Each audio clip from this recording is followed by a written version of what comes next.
2023 ел Россияда укытучылар һәм остазлар йылы уңайыннан Казан утлары журналы редакциясе Татарстан Республикасы рәисе каршындагы татар телен һәм Татарстан Республикасында яшәүче халыклар вәкилләренең туган телләрен саклау, үстерү мәсьәләләре комиссиясе ярдәме белән каләм ияләре һәм мәктәп укучылары арасында "Сез иң гүзәл кеше икәнсез" әдәби бәйгесен игълан иткән иде. Бәйгедә катнашучыларны повесть һәм хикәя номинацияләрендә урын алган иң яхшы әсәрләр журналда, шигырь номинациясенә килгән әсәрләр журнал сайтында дөнья күрәчәк дип игълан ителгәндә үк ымсындырып, кызыксындырып куйганнар иде. Мөхәррир билгеләп үтүенчә, Вәгъдә Иман бәйгедә урын алган һәр әсәр белән Казан утлары журналы укучылары таныша ала. Укучылары күп журналның язылып һәм ара-тирә кереп укучылары белән санасаң 80 меңгә җитә. Алар арасында укытучыма мәдхия шигыре язып, беренче урын алган Назлыгөл Гайнетдинова да бар. Рәхмәт сиңа шундый милли җанлы булганың өчен. Һәр кем өчен укытучы дигәч, иң кадерлесе, гомергә күңелгә уелып калганы килеп баса. Мен ул яктан бик бәхетле бала булдым мин, чөнки әле минем беренче укытучым да үземнең әнием. Әле менә Субханалла бүген дә исән сау, инде 99 яше белән бара. Күзе күрә, акылы төзек, үзен-үзе карый ала дигәндән, хәтта газета укый, телевизор карый, әниебез.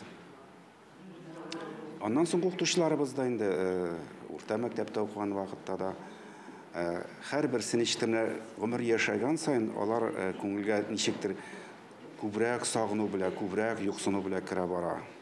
Һәм ничектер безнең буын үскән чорда укытучы җәмгыятьнең дә, авылның да, тормышның да нинди бер рухи идеалы кебек кабул ителә иде. Һәр кем бит инде шуңа охшарга тырыша, менә укытучым кебек булсаң иде дип. Хәзерге буын башка. Алар телимме мин укытучы булырга дип сорау куя. Телимме мин укытучы булырга? Юк, чөнки икеләр куяса була. Аяз Батталовка 10 яшь, ул иң яшь катнашучы. Үзе язган әлеге шигыре өчен аңа кызыксындыру бүләге бирелде. Әнисе танылган шагыйрә Гөлүсә Батталованың "Шира" исемле хикәясе 2нче урында. Бик кыю адымнар белән кирип бара, котлыйбыз сезне. Күбесенчә беренче укытучыга багышланган әсәрләр генә җибәрерләр дип шикләнгән идек. Шик-шөбһәләр акланмады дип уртаклашты оештыручылар. Бәйгедә катнашучылар укытучы һөнәрен төрле яктан ачкан. Беренче урын бирелгән Аксубай районы Яңадума авылыннан Әлфирә Галиева "Сары атым алтын" нукталы повестендә Бикә, Илгизәр, Миңсылу язмышлары аша мәңгелек мәхәббәтне тасвирлый. Котлыйбыз сезне, Әлфирә ханым. Татарстан рәисе карамагындагы мәдәниятне үстерүгә ярдәм фонды исеменнән чыгыш ясаган Нурия Хашимова катнашучыларга иҗат уңышлары теләде. Безнең республикабыз толерант республика, үзен күрсәтергә бөтен яктан да безнең мөмкинчелекләребез бар. Безгә эшләргә, камиллеккә чикләр юк.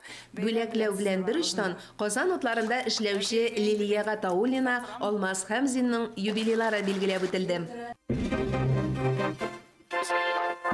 Бер елга якын дәвам иткән иҗат бәйгесе татар әдәбиятын әйдәп баручы язучылар куәсендә раслады. Әйтик, хикәя язуда Аркаил Зайдулла беренче, шулай ук яңа исемнәр дә ачты. Журналист Гөлинә Гыймадова, Хисаметдинова чәчмә әсәрләр яза башлаган.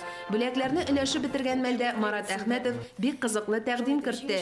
Иҗат ителгән әсәрләрнең прототипларын, ягъни әсәр язуга этәрүче каһарманнарны чакырып, очрашу үткәрсәк әйбәт булыр иде, диде ул. Чыннан да, үзләре турындагы әсәрләрне кулларына тапшыру мизгелләре бик тәэсирле булыр иде. Мөршидә Җиһан, Ирек Хәмидуллин, Татарстан яңалыклары.